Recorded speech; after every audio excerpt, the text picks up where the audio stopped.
Ayan, hello, what's up mga kapanalig? Nabasa ko yung mga comment nyo dyan regarding sa last video ko kanina. Marami pong salamat sa pangunawa ninyo, no, sa mga plano ko at sa mga magiging desisyon ko. At sa ibang mga kapanalig natin, alam nyo, nahahati na naman yung isip ko kasi yung iba nating kapanalig, ayaw talaga akong paalisin. Ang gusto nila 100% nakafocus ako sa simbahan, pero gusto ko lang pong ipaunawa sa inyo na may mga bagay po kasi na kailangan kong bitawan dahil sa personal kong pangangailangan. Hindi po ba? At ayoko at never kong ipinapakargo sa mga Katoliko, sa mga tao, yung personal na pangangailangan ko. Kung may nagbibigay man sa akin, yun ay kusang loob at tinatanggap ko. Pero never po ako katulad ng iba, pasintabi na nagde-debate or nagde-defend ng church dahil lang para magka-sponsors or ginagawang trabaho na yung pagiging defender nila para kumita ng pera o makatanggap ng kung ano-anong material na bagay. Ayoko po kasi ng ganun kasi unang-una po hindi naman ako baldado. No, at ako po ay nagpaplano na maglagi sa TikTok world at doon po ako mag-explore naman kung paano ako nag-explore sa Facebook account. Sa TikTok naman ako, no, doon naman ako sasalang. So, syempre, kung ikaw ay inborn Catholic faith defender, alam ko naman din sa sarili ko na may mga pagkakataon talaga na hindi ko maiiwasang ipagtanggol ang simbahan, lalo na kung yan ay nasa dugo mo na ipagtanggol ang simbahan or nasa puso mo na ang pagiging Katoliko mo or hindi mo kayang tiisin ang pagpapamali ng ibang protestante sa aral ng simbahan. Siguro may mga part or magkakaroon ng time na magkakaroon din ako ng presentation sa TikTok regarding sa doctrines ng simbahang Katolika. But dito po sa Facebook account maglalaylo po muna ako dyan. Kasi to be honest, isa sa bagay kung bakit ako maglalaylo as CFD dito po sa Facebook account, ang lakas po ng politika sa ating simbahan, no? At hindi talaga kinakaya ng powers ko. Ako bilang isang CFD, naging defender po ako ng simbahan. Unang-una, hindi para ma-stress. Nag-CFD ako para ipagtanggol ang mga kapanalig ko, hindi para maliitin ng kapwa natin Katoliko. At pangalawa, nag-CFD po ako kasi yun yung calling sa akin, na which is sabi ko naman po sa inyo, hindi ko naman din ginusto na maging CFD. Pero may mga bagay na po kasi na gusto kong gawin. Nalabas na ang simbahan dito. Marami akong mga gustong gawin sa pagbablog na hindi na po sasaklaw ang simbahan. Kasi alam nyo naman po sa simbahan natin, ang mga tao dyan masyadong conservative. Hindi ba? Baka mamaya meron akong mai-content na hindi angkop sa panlasa ng mga may edad na Katoliko o lalo na yung mga Katolikong makaluma. Ayokong mabash yung simbahan. Even sa mga Protestant, baka meron akong gawing content na maaaring masagasaan ko ang simbahan. Ayokong madamay ang simbahan. Kasi marami po akong gustong gawin at hindi ako makapag-excel. Hindi ako nagkakaroon ng improvement. Bakit? Hindi kasi ako makalabas ng box. Hindi ako makalabas sa kahon na kinalalagyan ko kasi ang mga tao nakatitig sa akin bilang isang CFD. Maraming salamat po sa mga nag-chat sa akin, sa mga nag-PM sa akin. Sinabihan ako na Sanrillo, isa ka sa magagaling na debater ng simbahang Katolika. Marami pong salamat. At yan nga po yung isa sa kinatatakutan ko, no? Tinitignan din kasi ako ng ibang Katoliko bilang isang debater ng simbahan. At ayokong bigyan ng limitasyon o ng boundaries yung mga bagay na gusto kong gawin. Kasi marami akong gustong subukan. Marami akong mga iniisip na gusto kong gawin dahil gusto ko na ang umahad lang simbahan. No? At alam naman po natin na mainit ang mata sa akin ng ibang mga Katoliko, kaya mas mabuti pa na humiwalay muna ako sa gawain ng simbahan, na which is hindi doon naman talaga ako nagmula, 'di ba? Hindi naman din ako taong simbahan at ayokong magpaka-impokrita sa inyo kasi sa ibang mga Katoliko madali po sa inyong sabihin 'yan na Sanrio, wag mong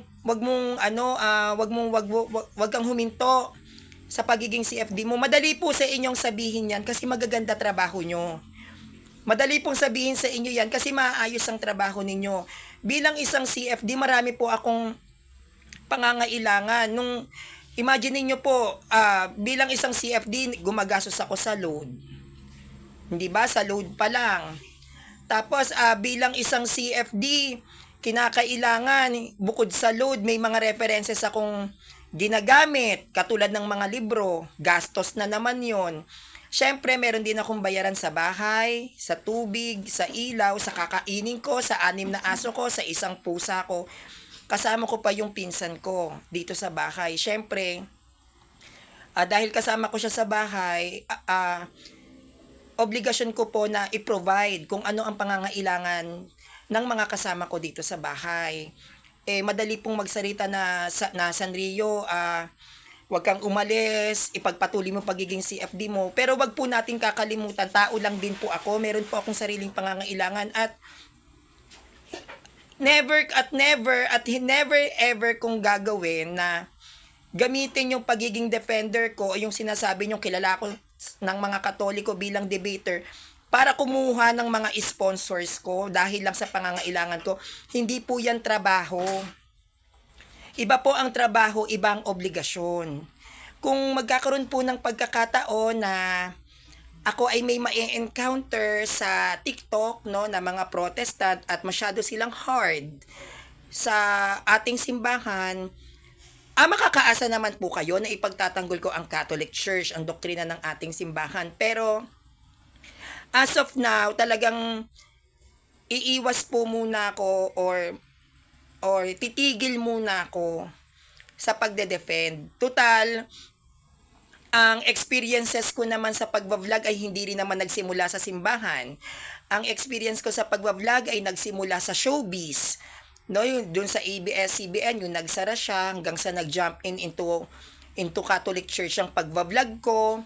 At hanggang sa nahasa ako nung ako ay naging Catholic Faith Defender, siguro naman pwede ko naman siyang i-apply pa sa ibang bagay. Marami pa po kasi akong bagay na gustong matutunan. At ayoko na puro lang sa simbahan kasi ayoko na parang ang pakiramdam is iaasa mo yung pangangailangan mo sa mga Katoliko dahil lang hinahangaan ka. Iaasa mo yung dapat ikaw ang gumagawa ng paraan paano ka magkakaroon dahil lang alam mo sa sarili mong magaling ka at maraming naniniwala sa iyo. Hindi po kasi ako nang aabuso ng mga followers ko. Hindi po ako nang aabuso ng mga taong hinahangaan ako. Kahit na may mga followers ako or humahanga sa akin na may kaya sa buhay, hindi po lahat yan ine-entertain ko para tumanggap ng material na bagay. Kasi ang lahat naman ng material na bagay nasisira yan eh. Pero gusto ko na mag-iwan pa rin ng marka na ako bilang si Sanrio, never ko pong pinagkakitaan ng simbahan. No? Kasi aanin ko po yung magaling ako. O sige, tinitingala ako ng mga Katoliko, magaling kang debater, Sanrio. Kaya ka lang naging magaling na debater kasi napilitan kang mag-aral dahil malaki yung kinakamal mong pera sa pagiging defender mo. Ayoko pong maging ganon. Kung ako po ay magiging defender, dapat gusto ko.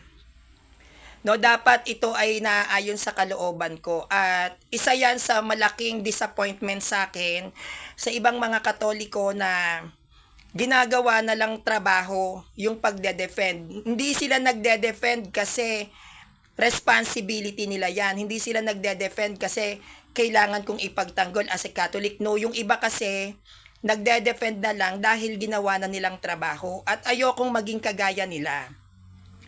Kaya ngayon na ako ay dumadanas ng matinding krisis sa ngayon, ayoko po yang iasa dahil lang sa defender ako, tapos tutulungan ako ng mga Katoliko para lang may makain ako. Ayoko po. Hindi naman po ako baldado.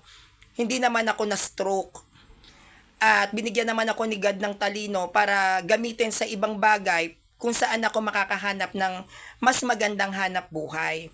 Kasi hindi rin naman po sapat din yung mga racket na ginagawa ko dito para mai-provide ko yung bukod sa personal kong pangangailangan, mai-provide ko rin sa mga alaga kong aso.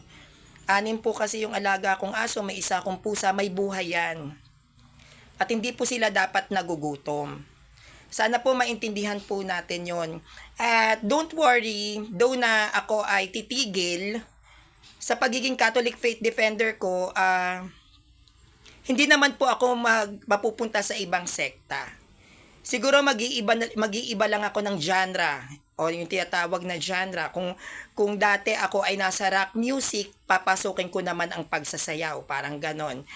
No? At syempre mahirap para sa akin ngayon na mag-focus sa TikTok dahil unang-una wala akong idea dun sa TikTok. Pangalawa, new environment. Mahirap pag nagsisimula ka ulit.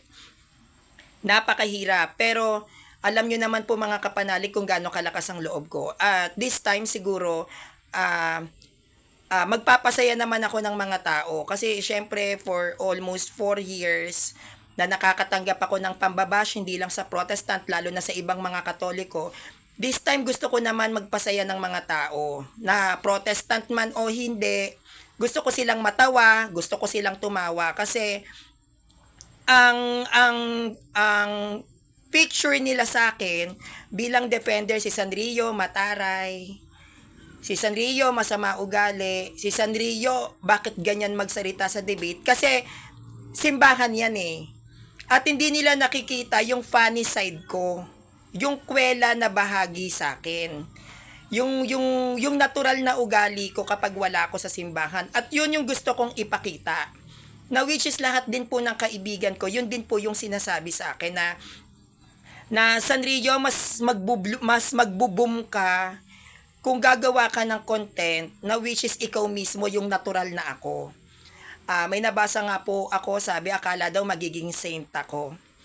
Well, ako po ang pagiging defender ko ay hindi po ako nakatutok para maging banal o maging santo kasi malabo pa rin po ako na maging santo kasi unang-una hindi po ako nagsisimba.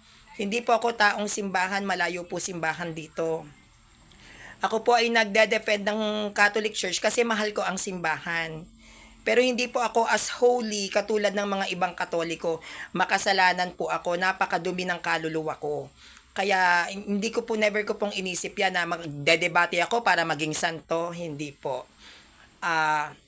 Hinihingi ko lang ang inyong pangunawa. Actually, may mga Protestant nga na ini-invite ako sa mga program nila. Nung nalaman po na magpapahinga na ako at hindi na ako de-defend ng doctrines ng Catholic Church, lalo na sa Facebook, may mga Protestant na po na nag-chat sa akin, nag-PM sa akin na Sanrio, pwede ka ba naming i-invite sa programa? I-open up ko lang po sa inyo sa mga Protestant din, no? Ako po ay Katoliko at mamamatay na Katoliko. Mag-iiba lang po ako ng field. Mag-iiba lang ako ng grounds. Pero ako ay Katoliko pa din.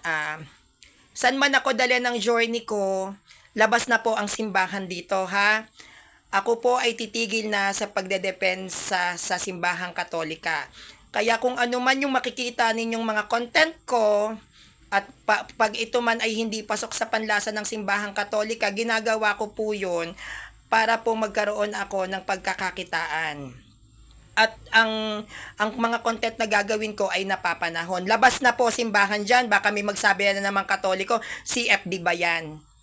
Titigil na po ako sa pagdedepensa ng simbahan. Kaya wag nyo na po akong isyuhan sa mga Katoliko dyan.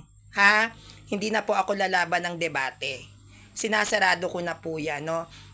This month of August, yan, baka mag-live ako dito sa Facebook ko, pero hindi na po about the Catholic Church. No, hindi na po tungkol doon. Ang mga ang mga ila-live ko na lang ay yung mga pang-araw-araw kong ginagawa o yung mga gusto ko talagang i-live. Pero outside the church na po yun, ha? Salamat po!